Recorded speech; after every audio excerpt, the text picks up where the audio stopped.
புதுக்கோட்டை மாவட்டம் பெரம்பூர் வீர மாகாளியம்மன் கோவிலில் ஆடி வெள்ளி திருவிழாவின் போது ஏற்பட்ட வாக்குவாதத்தால் பூசாரி ஒருவர் கோயில் பூட்டை உடைத்து வீசிய சிசிடிவி காட்சிகள் சமூக வலைதளங்களில் வைரலாகி வருகின்றன.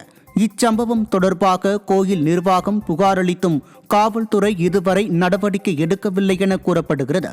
இதனை கண்டித்து சட்டப்படி நடவடிக்கை எடுக்க கோரி அறநிலையத்துறை ஊழியர் சங்கங்கள் மாவட்ட காவல் கண்காணிப்பாளரிடம் மனு அளிக்க முடிவு செய்துள்ளனர்.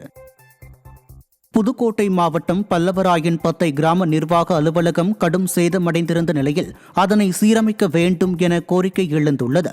சுமார் 30 ஆண்டுகள் பழமையான இந்த கட்டிடத்தில் பொதுமக்கள் மனு அளிக்க சென்றபோது சிமெண்ட் பூச்சு பெயர்ந்து விழுந்தது. இதில் அனைவரும் காயம் இன்றி அதிர்ஷ்டவசமாக தப்பிய நிலையில் விபரீதம் நேரிடும் முன்னர் விரைவில் புதிய கட்டிடம் கட்டித்தரவும் அப்பகுதி மக்கள் அரசுக்கு கோரிக்கை விடுத்துள்ளனர். தென்காசியில் மின் இணைப்புக்கு லஞ்சம் பெற்ற மின்வாரிய ஊழியர் லஞ்ச ஒழிப்புத் துறையினரால் கைது செய்யப்பட்டார். புன்னையாபுரத்தை சேர்ந்த சண்முக சுந்தரம் என்பவர் புதிய வீட்டிற்கு மின் இணைப்பு பெற விண்ணப்பித்து அனைத்து கட்டணங்களையும் செலுத்தியிருந்தார். இருப்பினும் மின் மீட்டர் பொருத்த மின்வாரிய ஊழியர் 2000 ரூபாய் லஞ்சம் கேட்டுள்ளார். லஞ்சம் கொடுக்க விரும்பாத சண்முக சுந்தரம் அளித்த புகாரின் பேரில் லஞ்ச ஒழிப்பு பிரிவு காவல்துறையினர் நடவடிக்கை மேற்கொண்டனர். நீலகிரி மாவட்டம் உதகையில் தனியார் மினி பேருந்துகள் மற்றும் கால் டாக்ஸி உள்ளிட்டவைகளால் தங்கள் வாழ்வாதாரம் பாதிக்கப்படுவதாக சுற்றுலா வாகன ஓட்டுநர்கள் தெரிவித்துள்ளனர்.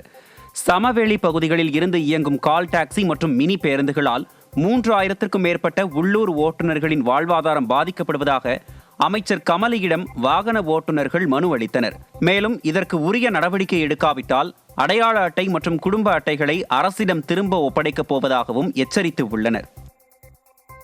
இன்னைக்கு அமைச்சர் மேடமை பார்த்து நம்ம இதை பற்றி பேசலாம் அப்படின்னு பெட்டிஷன் கொடுத்தோம். கூடவே கலெக்டர் மேடமும் இருந்தாங்க. ஆனால் 90% எங்களுக்கு நெகட்டிவாக தான் பேசியிருக்காங்க. ஒரு 10% நாங்கள் அமைச்சர் மேடமை நம்பி இந்த பெட்டிஷனை நாங்கள் கொடுத்துருக்கோம். இன்னைக்கு தொழிலே இல்லை, எங்களுக்கு சாப்பாட்டு கூட வழி இல்லாத நிலைமைனால தான் இத்தனை பேர் இங்கே நின்றுட்டு இருக்கிறோம். நாமக்கல் மாவட்டம் பள்ளிப்பாளையம் ஒன்றிய பகுதிகளில் பால்வளத்துறை அமைச்சர் விஜயலட்சுமியை பொதுமக்கள் சூழ்ந்து கொண்டு தங்களது குறைகளை தெரிவித்தனர்.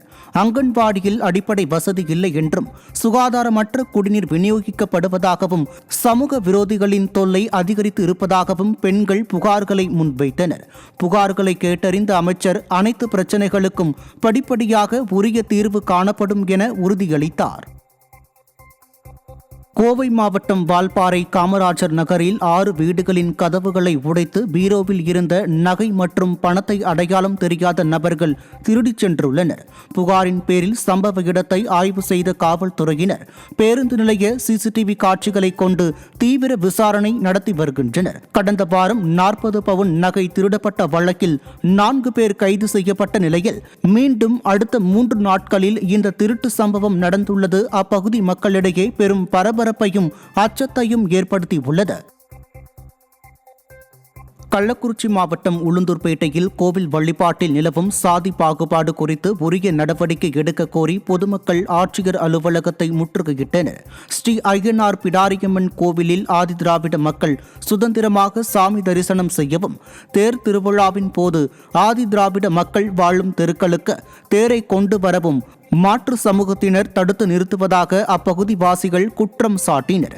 மேலும் இதற்கு உரிய நடவடிக்கை எடுக்க கோரி ஆட்சியரிடம் மனு அளித்தனர். சாமியை நிறுத்தாமல் 5 நிமிடம் மட்டும்தான் அந்த சாமியை நிறுத்திட்டு அவமதிக்கிறது, மாலைகள் கொடுத்தா கூட மாலைகள் தூக்கி அவமதிக்கிறது, சாதி ரீதியாக பேசுறது, சாதி ரீதியாக அடிக்கிறது, இந்த மாதிரி தொடர்ச்சியாக அந்த மக்களுக்கு அடக்குமுறை அந்த மக்கள் செஞ்சுருக்காங்க. இதை கண்டிக்கும் விதமாக இந்த மக்கள் எல்லாம் ஒன்று திரண்டு எங்களுக்கான உரிமைகள் கிடைக்க வேண்டும் என்று சம்பந்தப்பட்ட மாவட்ட காவல் துணை கண்காணிப்பாளர் உளுந்தூர்பேட்டையில் இருக்கின்ற காவல் கண்காணிப்பாளரை தொடர்பு கொண்டு தகவல் தெரிவித்திருக்கிறார்கள்.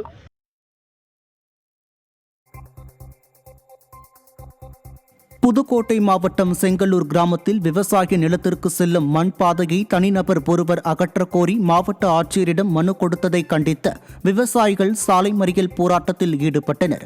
செங்கல்லூர் மற்றும் மேலப்பட்டி கிராம மக்களுக்கு விவசாய பணிகளை மேற்கொள்ளவும் விளைபொருட்களை எடுத்து செல்லவும் மண் பாதை பயனுள்ளதாக உள்ளது.